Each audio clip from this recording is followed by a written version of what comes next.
Good evening. Hi, welcome to the International Spy Museum. We're so glad to have you here tonight. I'm Amanda Olkey. I'm the Director of Adult Education here at the museum, and we are so pleased to have you with us for Women Spies of World War II with Ellen McCarthy, Judith L. Pearson, and Erica Roebuck. And yes, indeed. Our speakers this evening will be interviewed by Ellen in the middle. Ellen has formerly been, My pleasure. a pleasure. She has formerly been both Assistant Secretary of State for the Bureau of Intelligence and Research and Chief Operating Officer of the National Geospatial Intelligence Agency. And at SPY, we're pretty convinced she's on the board, but she isn't. Every time I want to introduce you, I'm like, no, she's not. Okay. We'll have to talk to Chris about that, though. We're going to talk to the powers that be. So, Judy, who is here to my immediate left. Judy is the author of The Wolves at the Door, the true story of America's greatest female spy. And we did a program when that book came out in 1912. Yeah. Yeah. 1912. What year did that book come out? It was before women could vote. Yes. It was 2006. 2006, we did a Spy Museum program with Judy back at the old museum. So I am so excited to have her back. And Erica, making out our fabulous trio over there, is the best-selling author of works of biographical fiction, including The Invisible Woman and Sisters of Night and Fog. Now, after their conversation, we will take your questions at the microphone over there. And please do come to the microphone, even if you think you have a big voice, because we want to put this on YouTube, and we really need the questions for the answers to make sense. So thank you for your cooperation with that. And now, without further ado, over to Ellen, Erica, and Judy. Thank you. Thank you, Amanda. Hello, everybody. It is so. We've been so excited about this. Yeah. We have been ready. We're getting ready for this. yeah. So I hope you enjoy this. Amanda, you wanted me to explain sort of my connection to Virginia Hall. So first of all, who here knows who Virginia Hall is? Like, can I just see a show of hands? Oh, wow. So it's pretty good. I mean, I'll say that if you work in the United States intelligence community, you know who Virginia Hall is. I mean, she was one of the baddest asses spies that there ever was. I mean, she was critical to our victory in World War II. And on top of that, she was a woman, and she was a disabled woman. And so, I mean, that's just, I think for those of us who've worked in this business, we're inspired by her. I mean, I think, history is just so important to how do you figure out where you're going if you don't know where you've been. And so I know that Virginia Hall is somebody who I think about every day. I have to tell you, though, that it really was Invisible Woman, though, that really, I knew about Virginia. I had read about Virginia. I was given an opportunity to interview Erica with the OSS Society. And I read Invisible Woman, and then the next thing you know, I'm devouring everything that I can about Virginia Hall, to include your book. And what really sort of put gas on the fire was the realization that, Virginia Hall had won the Distinguished Service Cross. You're going to learn more about Virginia Hall here in a minute. But she didn't win the highest military award in the land, the Medal of Honor. And so there was a group of women, my colleagues, Sue Gordon, for those of you, former Principal Deputy Director of National Intelligence, Kristen Wood, former CIA analyst. There's a few of us, I don't see any of you in the room, who decided, we're going to make it our task to get a campaign going. Erica, we adopted Erica. We adopted the family. Like we have a campaign going to get Virginia Hall the Congressional Medal of Honor. And I'm not gonna stop talking about that right now because I'm actually gonna jump into these interviews. And then at the end, we're gonna talk about this a little more because I think when you hear what these two amazing women have to say about Virginia Hall, you agree that this is a campaign that's worth continuing. I think we're very close. So with that, are we ready to dive in? Let's kick it off. I usually start with an icebreaker question. It's usually your first band, first concert and first car, but I thought, we'll change it up a little bit. So I think I'm going to start as the icebreaker question. Since you both are historical fiction writer who have looked at multiple decades, written about multiple women over multiple decades, which one is your favorite decade? So let's start with you, Judy. It's like asking which one is my favorite child. I guess at this point, simply because I've been living in the 60s and 70s for the last 2 books, and will again with the one that I'm working on, I'd probably say that. And the reason is, just really quickly, my college-age granddaughter was complaining about how terrible the world was and how horrible everything was. And I said to her, "You should have been around in the 60s. And she said, "Why?" And when I started ticking off all the things that were going on in the 60s, she was like, "Oh, this isn't so bad." And I said, "That's right, we'll live through this too." So that would be my answer. So 60s is Yeah, your decade. 60s and 70s, yeah. All right. Yeah. The music in the 70s was phenomenal. It was so, awesome. yeah, It was awesome. with And you. I'm a hippie. There you go. So, I like it. Okay, Erica, what's your favorite decade and why? I am a 20s girl. I love the glitz, the glamour, the mayhem, the drinks that you weren't supposed to be having. I'm all about the 20s. So Art Deco, every time I see it, it like sets off something in me. So that's your time. that's my time. That was a fun time. Yeah. I heard. The Roaring 20s. Yeah. I don't know why. Okay, so I want to ask you, so Erica, why don't we start with you? Why did you pick Virginia Hall to write about her? Well, I'll probably be bringing the sage burning woo-woo part to this, but I always feel like my subjects choose me. And I'd been writing a book set in Ocean City at the turn of the century in Maryland, and it was rejected by everyone. And I was really trying to find something to write about that was compelling. And an editor finally said to me, you keep writing about wives of famous authors or wives of something. Can you just find a woman who's not the wife of? She's just really awesome because she's awesome. I thought that was excellent feedback. So, the next day, I stumbled across an article in the Smithsonian about Virginia Hall. And as soon as I started reading, and I don't know how I got to her. I was like looking at deck furniture and then Virginia Hall. There was nothing but the universe. But as I was reading, I thought, oh, there must be just dozens of books about her because she's the most spectacular person I've ever read about. And I start looking, and I saw The Wolves at the Door had come out. In what year did it come out? 2006.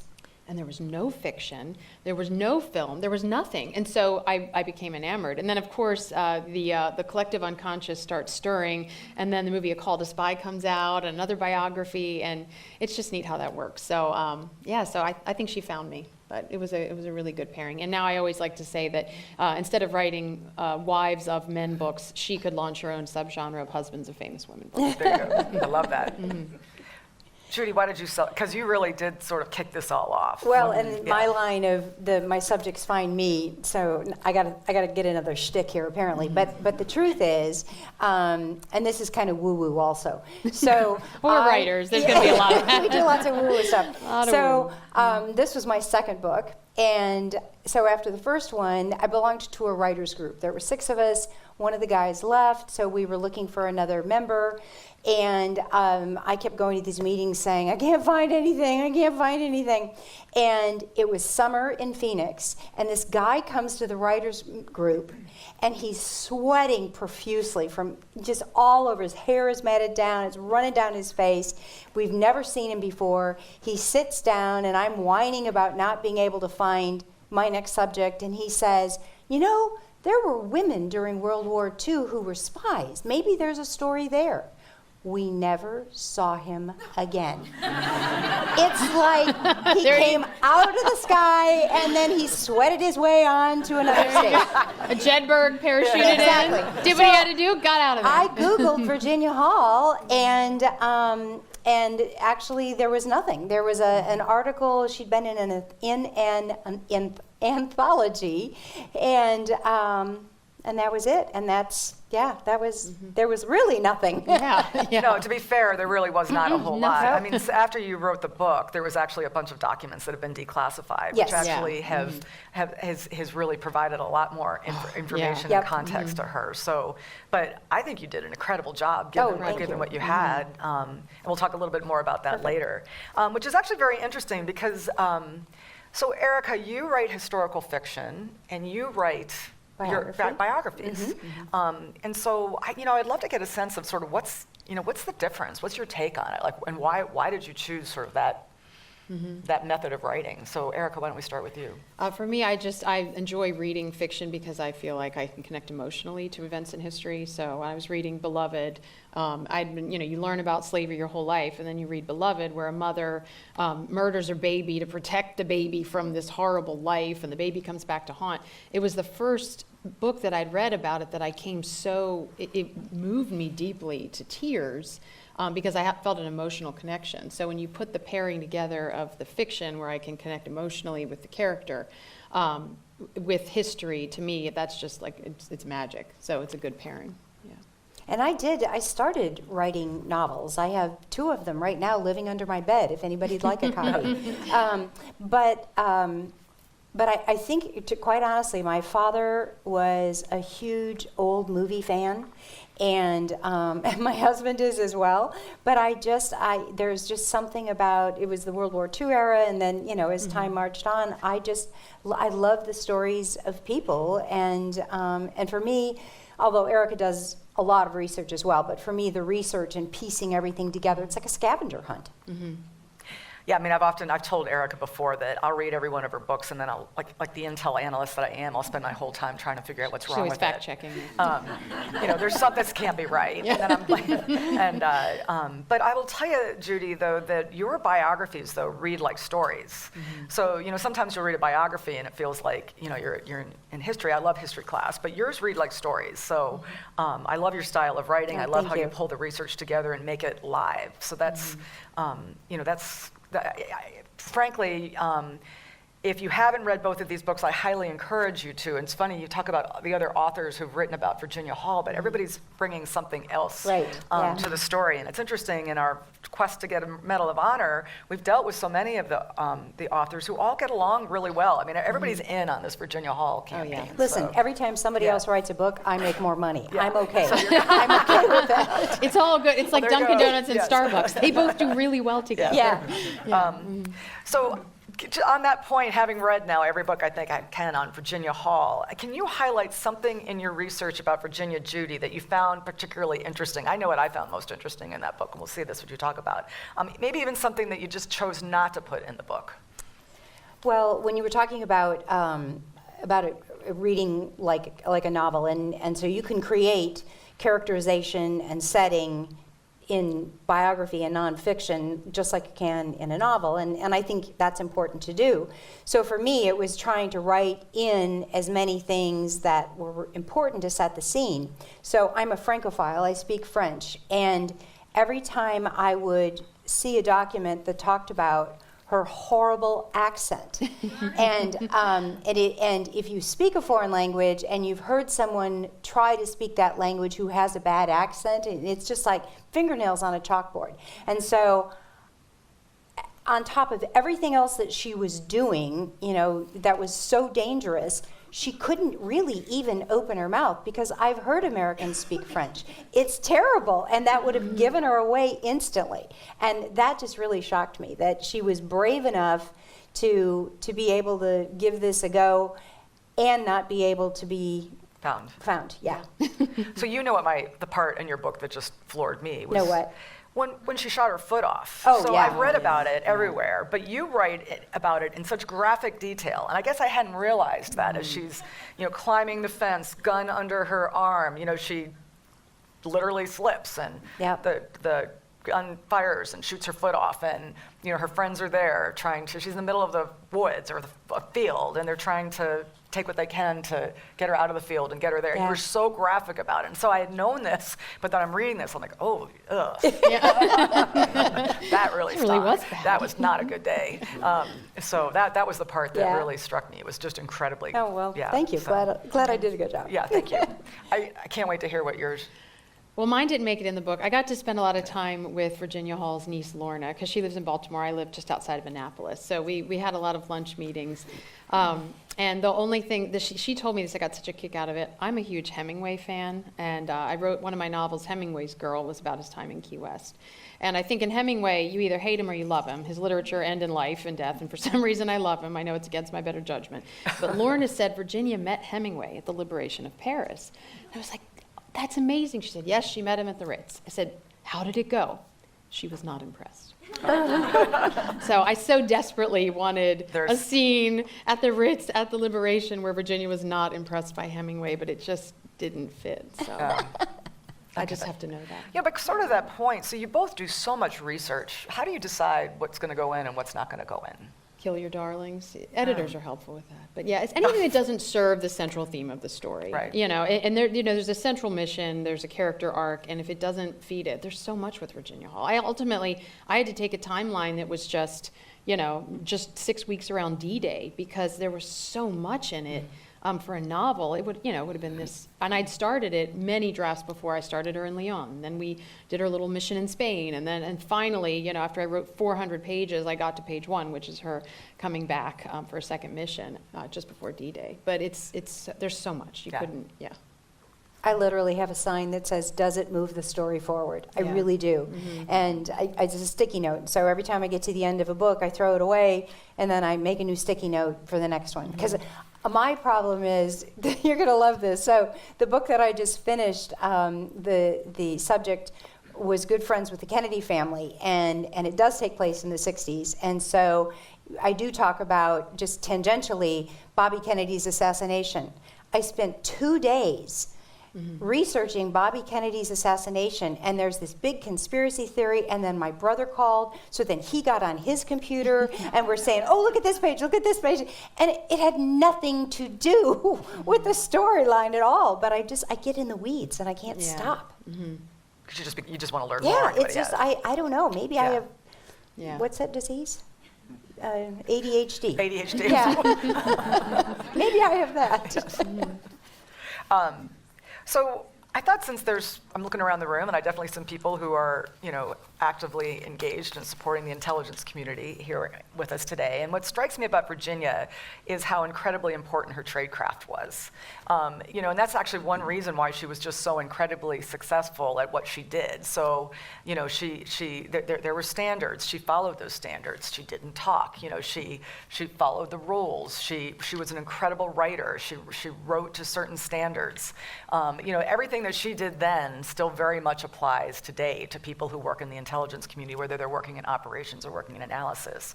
But I would love to hear from you about sort of what are your thoughts on sort of how did her work lay the foundation for the special forces and the spycraft that we have today?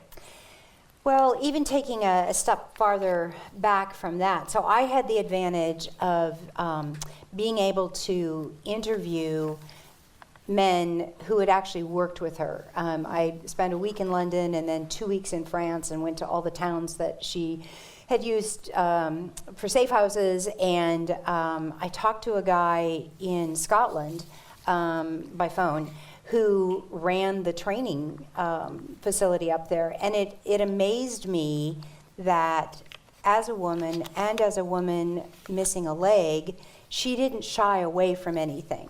So I think that was a good forecast for how she was going to behave in the field. That, you know, you can tell me to do anything, and I'll make the mission work, but I may go about it a different way if I don't agree with what you've told me to do. But she did everything except jump out of an airplane for obvious reasons. But it just, you know, he said she was game to do anything.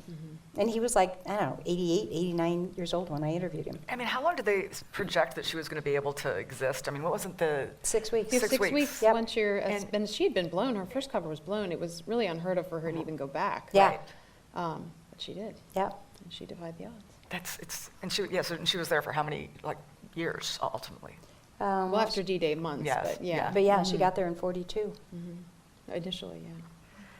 So Erica, I know that we've talked about this, that you know, if you go down to visit the special forces, to the Jedburghs, you know, they carry with them, you know, quotes from Virginia. Their manual is written on some of the standards that were developed by Virginia Hall. Yeah. So that's, Yeah, I was at a book club last year, and someone invited her younger brother, he's in Special Forces, and he has a Jedburgh hat on, and he said, Virginia Hall is our patron saint. And we've known about her for years, and now people are finding out. But he just said what she did, it was sort of intuitive and creative at the time, but listen to the people in the field, find out what they want, take care of their immediate needs with money, food, medicine, just meet basic needs, figure their loyalty. Maybe with World War II, she would have them give her a code phrase that she would have transmitted. The BBC would say it over the radio. So they knew, okay, she can get things done and she's with the Allies. And then ultimately, she had a special talent for bringing a lot of disparate groups together. So in France, you have, of course, like everywhere, you have the whole landscape. And at the time, she's pulling these roving bands of lost boys from the woods, who are the Maquis, with women who are at home alone, with old women, with communists, with fascists, with all these little pockets. And she could make them all work together. And her big thing was just like, what is the clear and present danger of today? Right. And let's work, the enemy of my enemy is my friend. And let's take care of the Nazis, and then you can fight together after that. So she was very practical and very tough. But I do think meeting people's basic needs is a great starting point, So if you have a bunch of people, in World War II, if you had diabetes, you had no access to insulin. There were, I think, 20,000 people died within as soon as the Nazis took over. So if she would just come in and help people with basic needs, then that it gets loyalty real fast. Also, she was big on empowering the people to take back their own home rather than doing for, but doing with, and training and arming and all of that. And so all of that is useful today and doesn't change no matter what year it is. It's on that point about she was so passionate about the French, and yet she was also sort of aghast at sort of where France was. I go back to another sort of realization that I got out of reading your book, Judy, was the level of anti-Semitism that existed in France pre-World War II and through World War II. I guess I knew it, but it's when you're talking about you have refugees fleeing, Germany and other areas, and they're coming to France, and they're not being treated very well by the French because they're trying to protect their own turf. Right. And she was aghast at this country that she loved, these people that she loved, but she also saw them for sort of their strengths and also their human weaknesses. foibles. Yes. But I have to say the level of anti-Semitism really struck me. I guess I didn't realize that quite so much.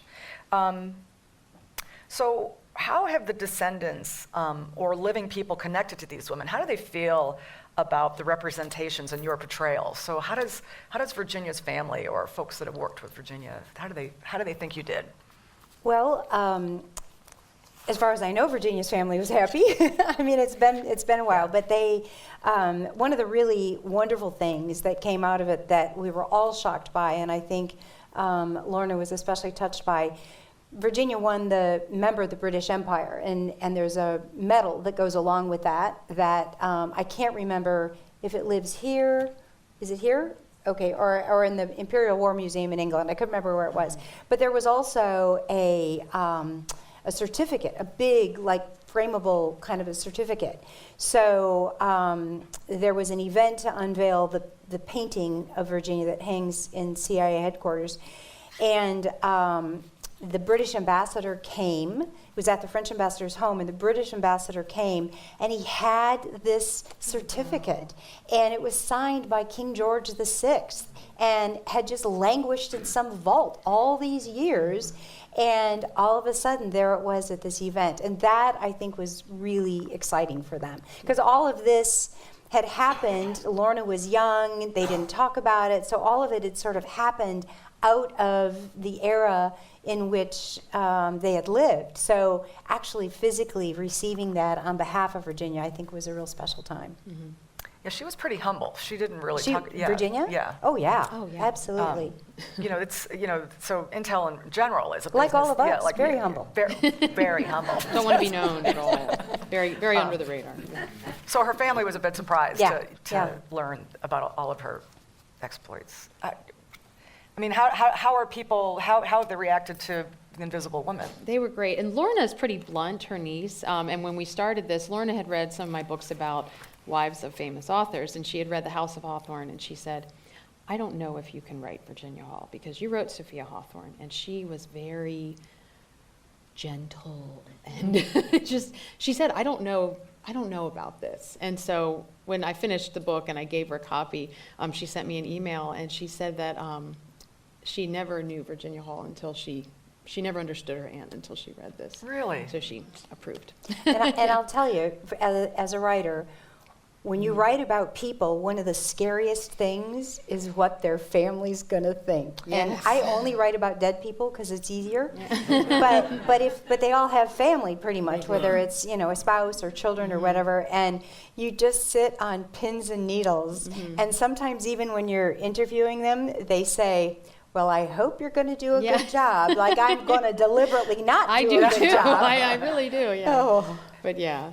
You crawl into the skin of. So I crawled into Sophia's skin, and I came out of there, and Crawled that was a into whole this different one. kind of skin. But Yes. yeah. Mhm.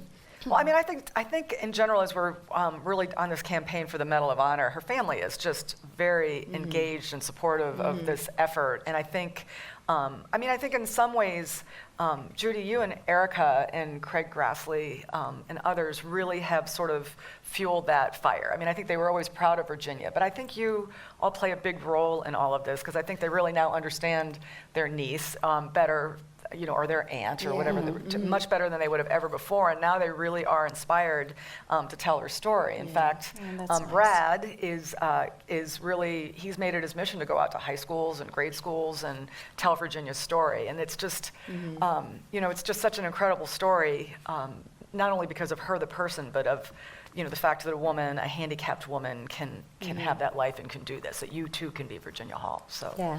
My mom would have loved, my mom died in 2015, and she had a really debilitating form of scoliosis. So her whole life, she would have to plan around how much oxygen she had or whether she could walk this far and all. So I kind of understood the lay of the land of somebody who's dealing with something physically that's, prohibitive. So, but I just wish that she would have seen something like this. So it is when you have people that will write to you and they say, oh, I've got this, and this inspires me to keep going. keep going. Virginia's story is extraordinary. It If is. I'd made it up, it would have been preposterous. Right. So Yeah.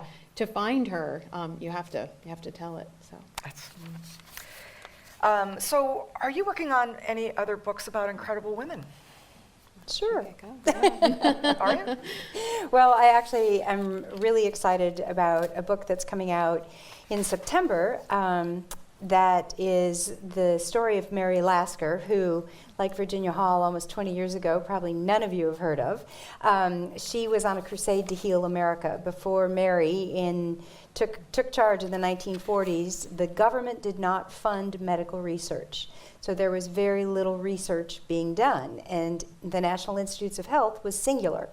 And Mary said, this needs to change. She was a philanthropist. She had a fabulous art collection, jewelry, a mink slung over her shoulder, and she was pounding the halls of Congress. She knew presidents, she knew congressmen, and she is the reason Richard Nixon signed the National Cancer Act in 1971.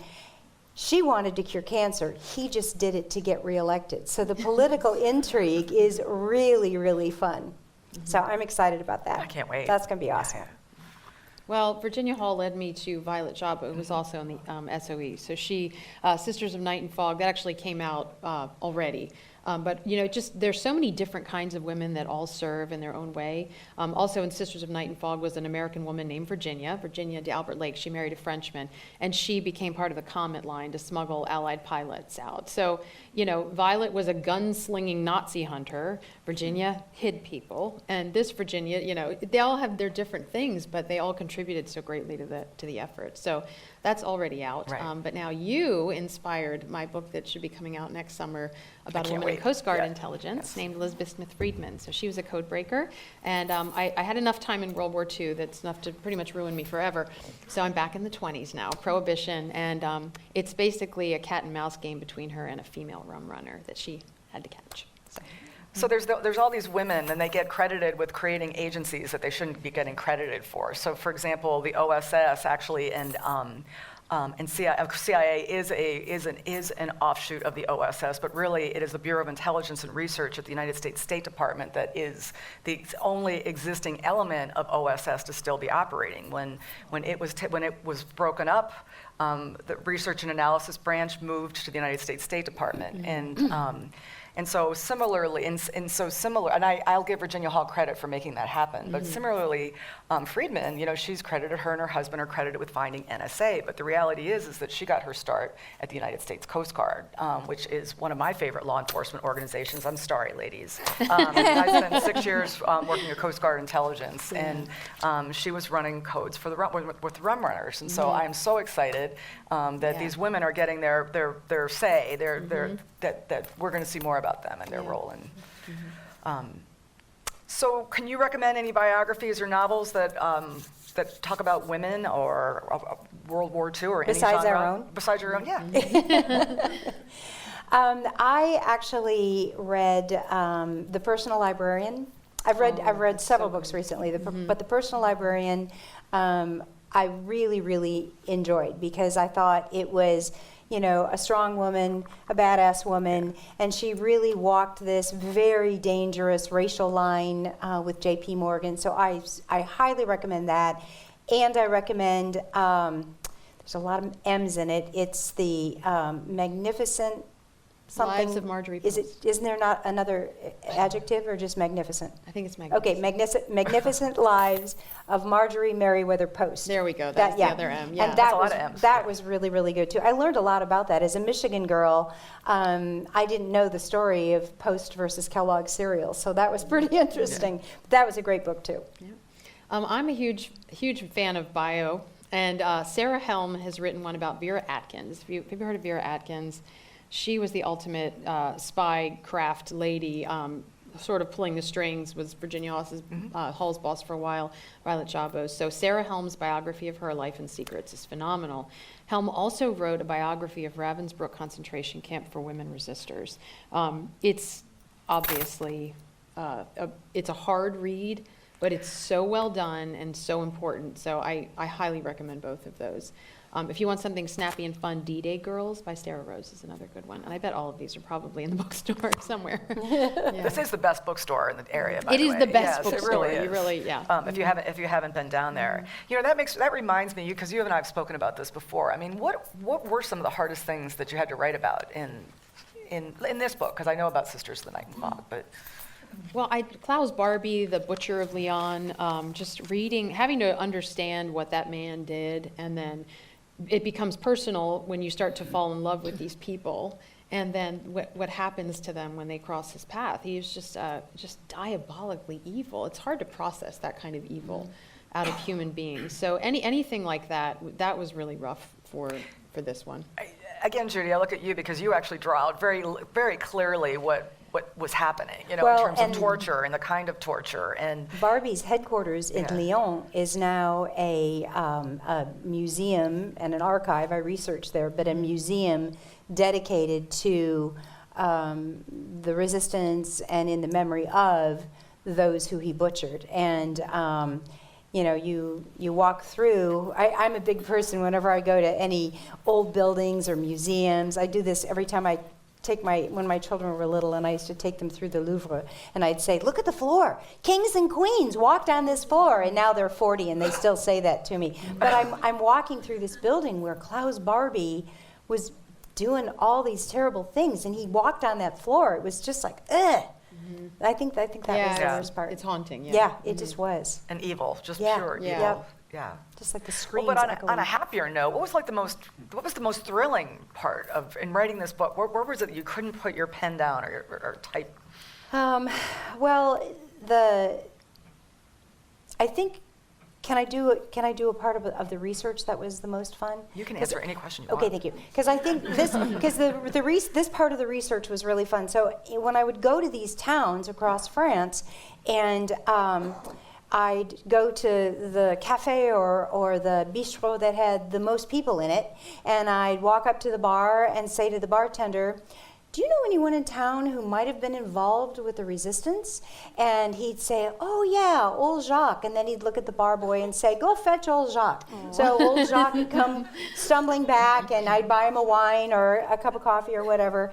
And he'd tell me stories. Now, the saying goes that if all the French who claimed they were in the resistance had actually been in the resistance, France would never have fallen. War would have been much shorter. Yeah. Yeah. But there were lots of tidbits that all these old Jacques had, along with, I interviewed 2 men who were actually part of her circuits, and they were in their 80s then, so I'm quite sure they're deceased. But talking to these people who lived through it, even if old Jacques wasn't in the resistance, he lived through it, and that was the most That's interesting amazing, and yeah. exciting. Yeah.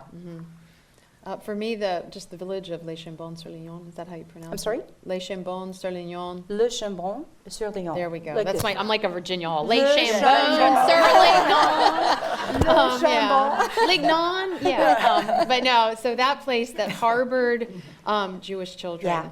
And at very much at their peril. So the residents there were pacifists.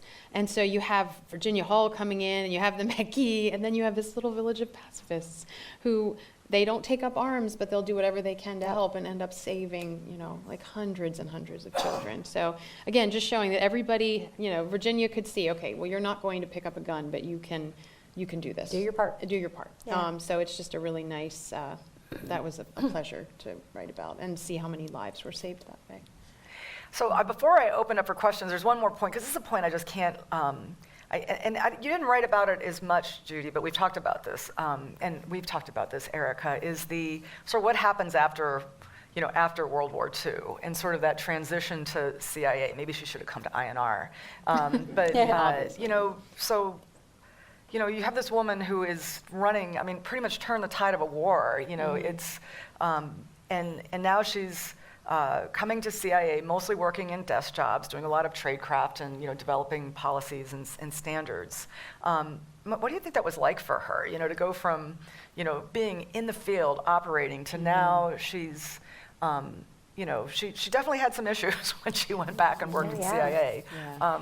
Well, it was the magnified version of all the Rosie the Riveters, all the other women who had stepped up and then were asked to step back. And I think the biggest shame in that is that, this is now in the 50s that this is happening, and it took so many more decades before it was recognized that women, some of the research that I was just doing last week, there were actually people in the 60s who thought women's brains weren't as developed as men's, and we weren't capable of doing those things. I'm sorry, boys. But it's just really, it's just crazy. It's just crazy. So it must have been awful. Yeah, and you think about even, given sort of that's the way we all were then, that she was leading operations in occupied France. And that was okay. Although she had her moments, but you're right. And then all of a sudden she goes home and poof. Yeah. Yes. So. Yeah, going through the document that detailed year by year her time at the CIA, there were some highlights. So it wasn't all torture. There were a few instances where actually she got to go into the field, and it seemed like those were the times where she was happiest. And she was assertive, so she did say, I want to deal with paramilitary training. And so they kept trying to put her here, there, and the other, and then they would eventually get her back to that. That was where she was in her element, but it was never the same, And then I don't remember, it might have been something you wrote about or something, just the idea of she's telling the old war stories, but nobody's really using that knowledge to apply it to all these different, it's almost like she's a relic. So that had to be really hard for her. And excuse me just a second. So see, this is the interesting thing about the declassified documents. So when I wrote my book, Virginia's history at CIA was not available for me to look at. So that's really a cool thing, to be able to actually read those documents. I think and that's still really though, cool. there's big, huge, blocked out, Redacted, whited sections. I'm like, okay, I know the year. Hold it up. I know hold what it up. hemisphere she was in. Like I'm sitting here trying to figure Yeah. out where she was, but But it was interesting, So there's stories of Virginia she was once counseled because she didn't wear makeup. And they were worried about that. They were worried about her commute from Barnesville, Maryland into McLean. And she once got a very bad evaluation from a person who wasn't even her supervisor. And she got so irate, she called the White House. She talked to the president. I mean, that just tells you where her head was at. She's like, I'm done with this. I'm going to call the Yeah. president. And she did. And she did. And you know, even to be fair, Virginia did get the CIA's Trailblazer Award this year, and I tell you, that's amazing. I'm very happy about it. But to be fair, she'd been put up for the Trailblazer Award at least 3 other times before and didn't get it because all the things she didn't do while she was at CIA. So, so actually, we'll take a little credit for the Trailblazer Award because CIA heard about this effort to get her the Medal of Honor. So, so that's, you know, I just think Virginia Hall is this amazing woman that she was able to do that and still tried to serve. You know, and for those of you who don't know about Virginia Hall, her story actually before she was doing these amazing exploits, pretty darn, she really wanted to be a foreign service officer. She really did. And how'd that go? She really did. Yeah. They kept turning her down. There were just, I don't even know the exact numbers anymore, but there was just a fraction of the total State Department was women. She wanted to be an ambassador, which was laughable. There was just no way that was going to happen. And she could pass the parts about, she could do the languages, albeit with a bad accent. She could do the geography, the social studies. But then the other part of the exam was the examiner, always a man, could determine whether or not this candidate would be fit for the job. And they kept determining that she wasn't fit for the job. And then when she lost her leg and applied again, they were like, okay, now we got her. And they sent her a note that said, we don't hire, literally this word, we don't hire cripples, please don't apply again. And that was it. That was worse than losing the leg. She wrote the president, though. She actually, didn't she make a Well, plea? and the president at Yeah. the time was Roosevelt. Yeah. So it was an interesting, Yep. it was of course in a wheelchair, so it was Yeah. a strange, But he was okay. yeah, that's Yeah, okay, yeah. but not you. Yeah. But luckily France was happy to have her drive Absolutely. ambulances and the rest was history, so. Yeah, I mean, I think, before, again, now I'll open up for questions, but I'll have to say, I think the reason that Virginia Hall is just so inspiring to all of us is that she had this call to service from the moment she was born. You know, from a very young age, at age 6, and it was really because her parents took her traveling as a young girl. They had the means to do that, being a wealthy family from Baltimore. But, I mean, and she never gave up. She had this call to serve, and so she tried to get into the State Department. She actually went to Consular Affairs and served as a secretary in a number of posts around Europe. And when that didn't work out, is driving an ambulance. I keep thinking about your book and how she did that with her foot. Yeah. You know, she had that Yeah, prosthetic. how do you do and the she, clutch? how'd you right? do Yeah, that? everything Who had knows? clutches. And can you imagine how painful that must have been? Yeah, I mean, it wasn't a robot. She had to flip it up and hit the clutch. That was, Yeah. And even then, you know, when France was occupied, she fled and went to the Great Britain, and she was always finding sort of that next challenge, that next, she was called to serve from the moment she was. died. I mean, that was just her. Well, and one could argue too, it developed enough stubbornness and will in her to be able to do what she had Right. to do. So, you know, in retrospect, when you go through a lot of adversity, it makes you really strong. Yeah. And It does, because you figure, Yeah. you know, I faced this down, what can be worse than death? And I've Yeah. already cheated that. I've shot so- my foot off. It just, you know, We'll go through it. I Go. can, tomorrow's going to be better We'll than do that. that. Yeah, so. Okay, well, you know what? I think I have talked enough. So I think we should open up questions to the audience. There's a microphone standing right up to there, your right, my left. Okay, first of all, I would just like to ask, I don't know which of you guys might know the answer to this, but, okay, so Virginia Hall gets back, she's basically put on a desk and kept there. Misogynism, yeah, but, Klaus Barbie, instead of the Nuremberg trials and all of that garbage, our State Department hires him and gets him down like in Bolivia and stuff, training terrorists and all this. Do you guys have any idea at all what Virginia Hall's perspective was on all of that? Because I know from some of the things that I've read that information did cross her desk and she had to have wanted to take somebody's head. I mean, I don't have an answer to that, but I know there were a number of Nazis that were hired by the government and housed in various countries in South and Central America. I can imagine what she thought and said. Yeah. Did you see anything in the later documents? No, and I looked for it because I thought how infuriating, and there's not even a word for that.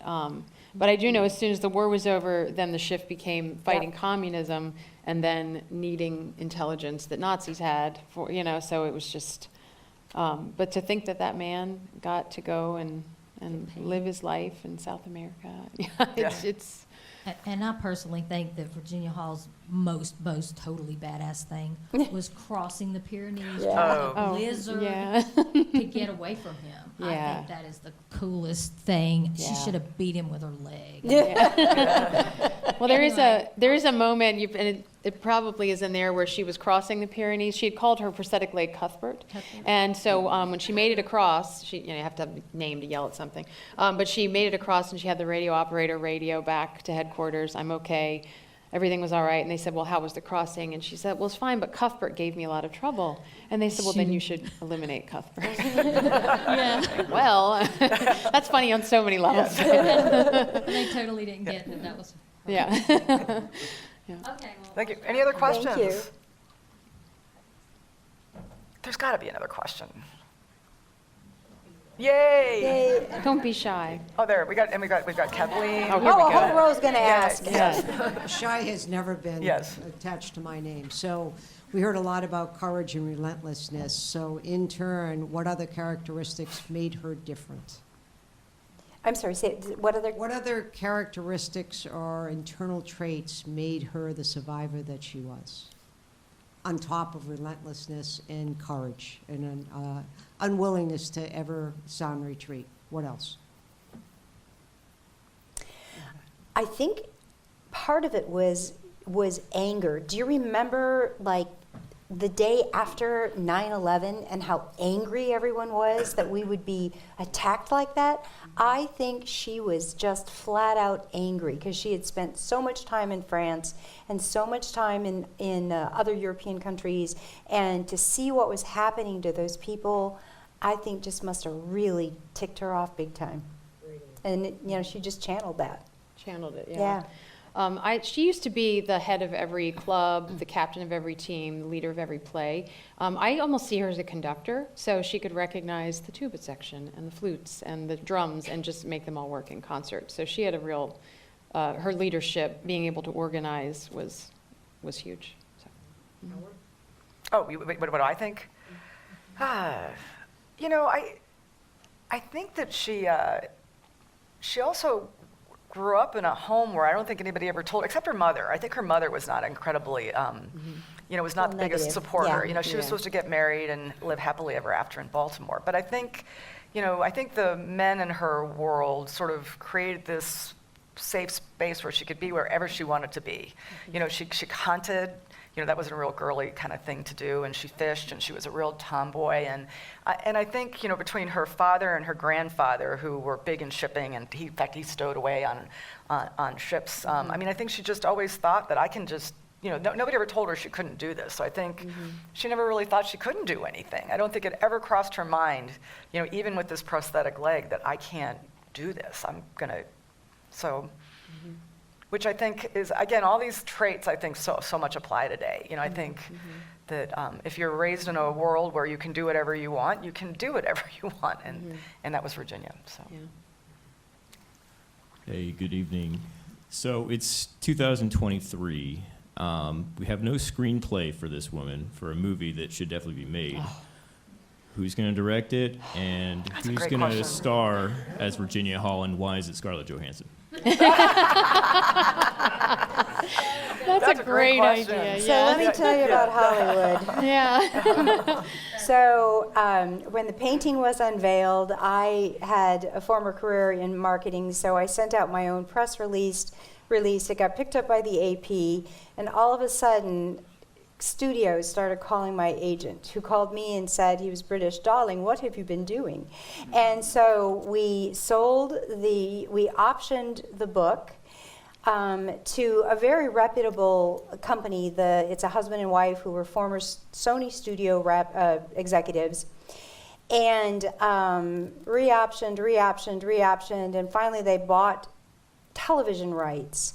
But the problem that they've run into, and it's primarily her, Nancy is her name, is not being able, she's had several scripts written. You can't get an audience to sit through somebody's entire life. There needs to be lots of explosions and sex and stuff like that. So trying to build the story to make Virginia who she was would be difficult. So then she was just going to do one section, and it was going to be the Lyon section with Klaus Barbie and do some flashbacks, some flash forwards, and it sounds like Lost and Flash Sideways. And there you have it. And so nothing. There was a second biography that actually, so J.J. Abrams, who produced Lost, learned about this book, learned that it had already been purchased, so had another book written about Virginia, and this came out like in 15? A Woman of No Importance. Yeah, 15? Yeah.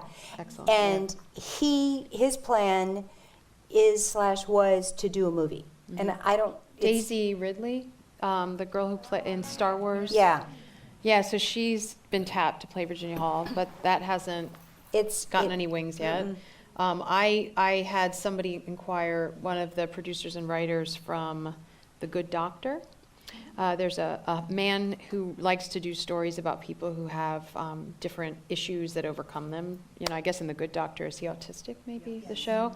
And was drawn to Virginia's story and was thinking more of like a limited series, or, Yeah. you know, where you could really Yeah. go, but then we haven't heard. So it's just, who knows? But I always wanted Katrina Balfe, who was from Outlander, to Yeah. play Virginia Hall, because I think she's really badass. And the next time I see Scarlett, I'll ask her if she's free. Yeah, we'll see.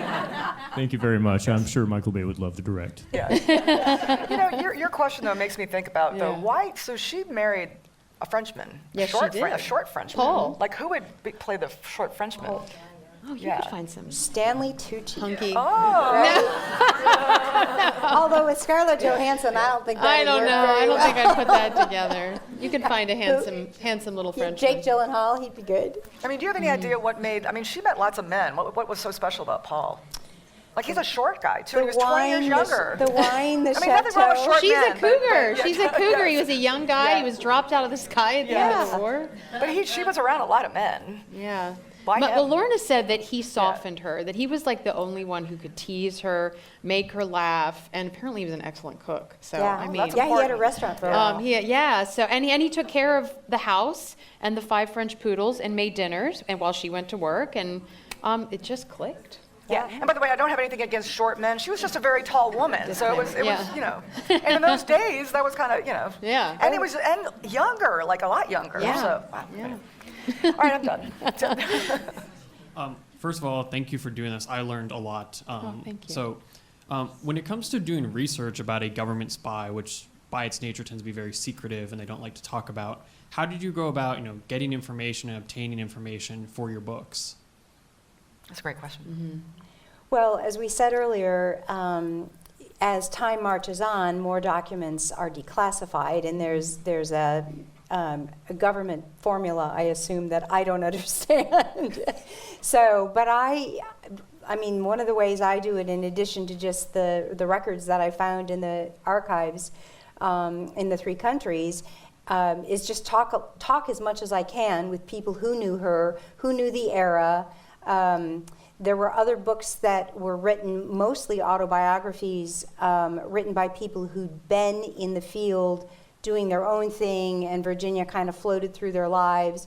And again, it's just, something that looks like a non-essential crumb all of a sudden becomes, oh my gosh, that's the piece that pulls it all together. So it's a lot of patience and a lot of digging, and it's the most fun thing in the world. It is, yeah. Yeah, like going after all the different morsels. So the National Archives, which is right in College Park, so really Yeah. convenient. Oh, yeah. And then, of course, there's biographies. jealous. Lorna, living here, there's a wealth of information. And there weren't a lot of Virginia Hall specific things, but you would find a chapter on her in a book, or just a document. The CIA Museum, I was able to go there and learn about some of the tricks of the trade and see some of the things that were used in the field. So it's like putting together a big puzzle. And then just at the end of it for fiction, I have the timeline, and then I just try to let her speak through the story. But And it's the a other little thing I different do bio. is watch movies, both that were shot at the time that I'm writing or that are about the time that I'm writing. And I don't pay much attention to the plot or the main characters. I look at the scenery, I look at the weather, I look at what people are wearing, those kinds of things that you can then pretty much assume that's what it looked like, or that's what it would look like for my purposes as well.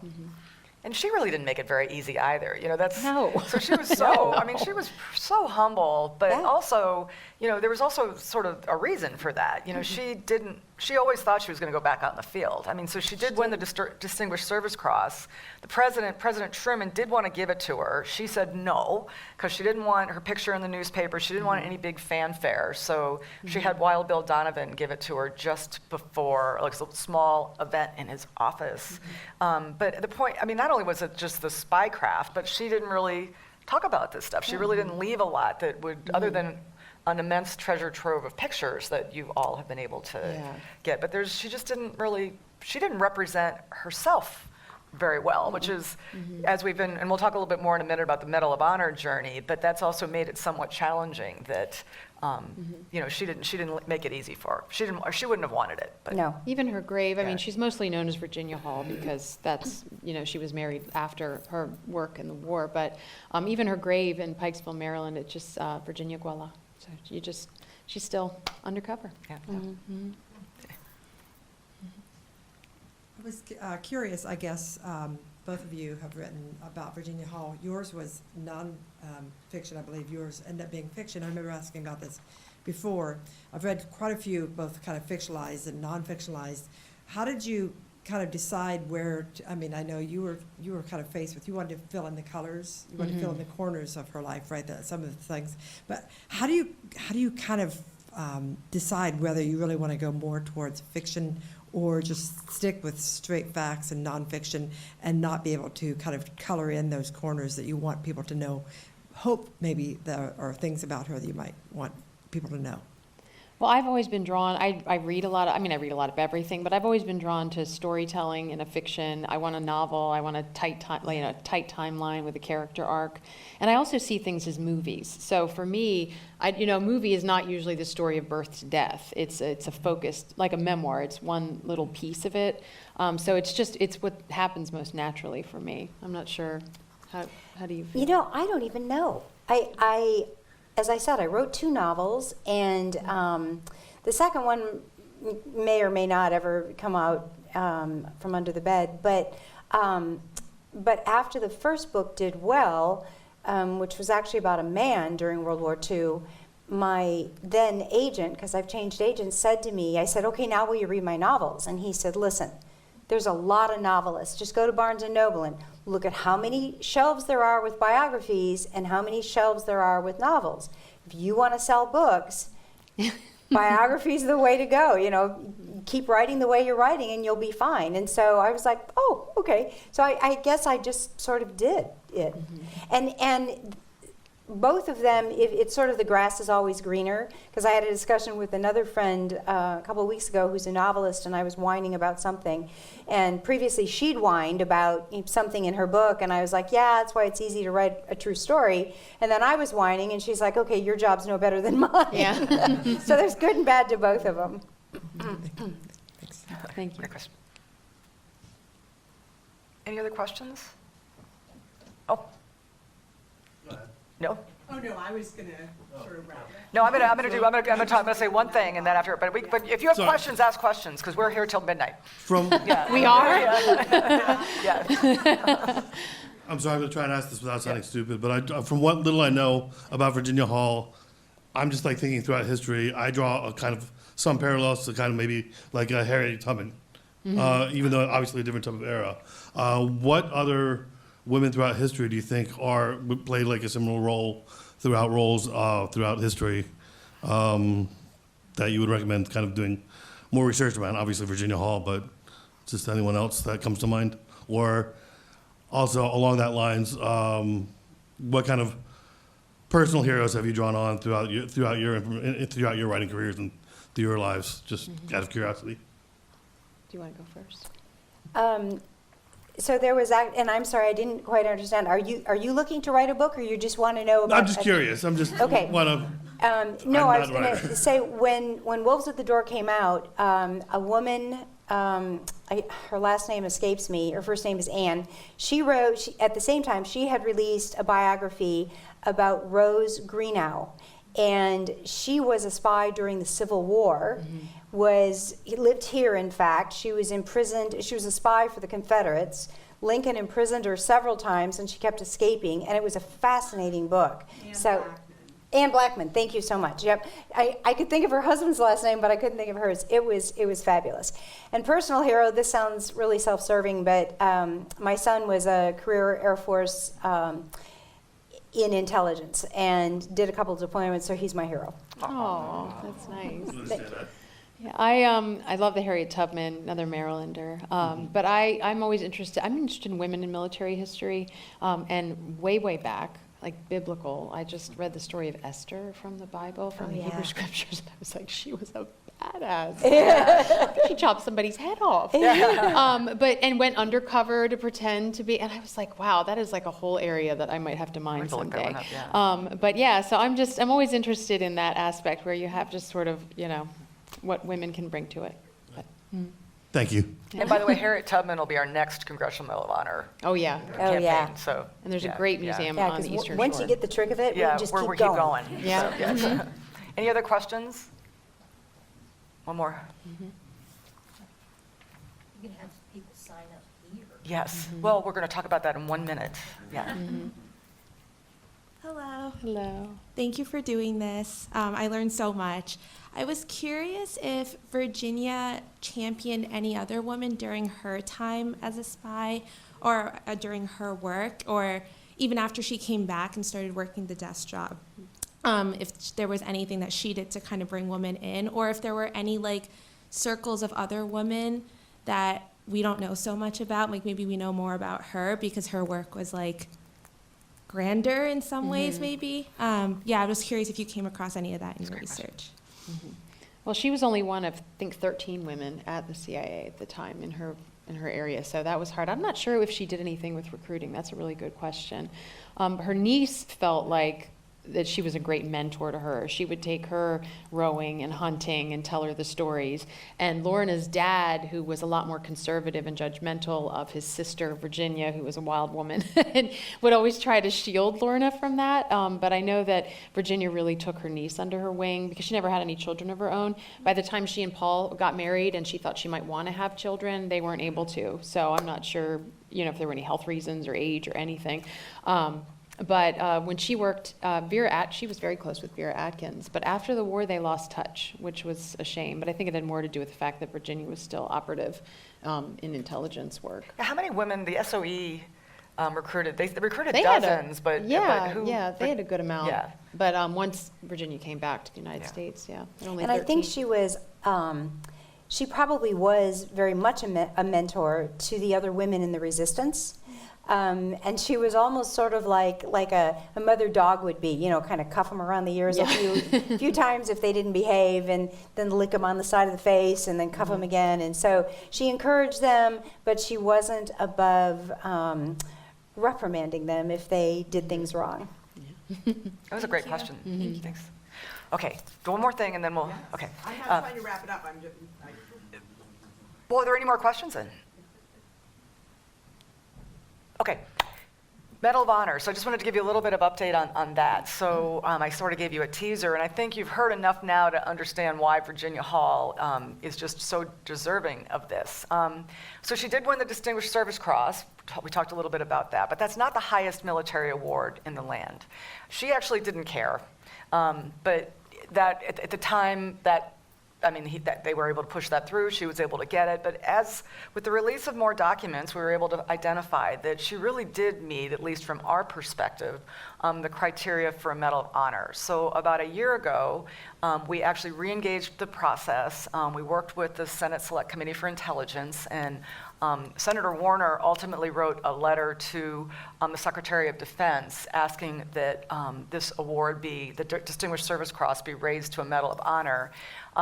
That's not that Senator Warner was the only senator on the Senate Select Committee who wanted it. Actually, Senator Rubio, a lot of the other senators did, but we were just moving fast. So Senator Rubio sent that letter to Secretary of Defense Austin. It was declined. And the reason is that initially we thought it was because we may not be able to prove that she had done combat. We were able to prove that. But the second issue was that she never served in the military.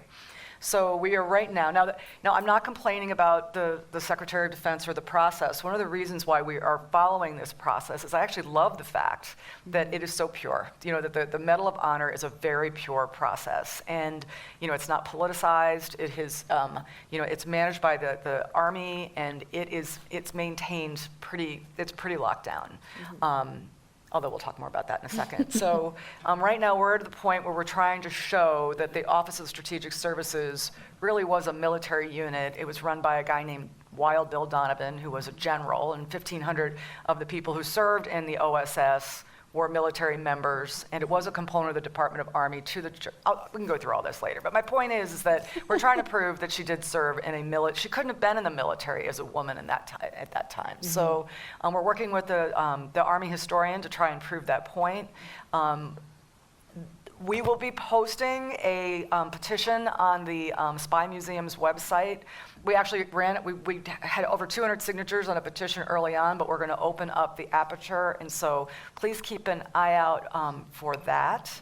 I will tell you that we're not going to stop this. So if we find another reason not to get it, now we're going to look at the Medal of Honor requirements and see if they still apply. Because if you just can't be a woman, you can't, in her case, she couldn't serve in the military. That shouldn't have counted her out from the highest military award in the land. And so I'd ask all of you to keep an eye out on the website. It'll be out there here very soon as I can finish sending it to you, Amanda. And please sign it.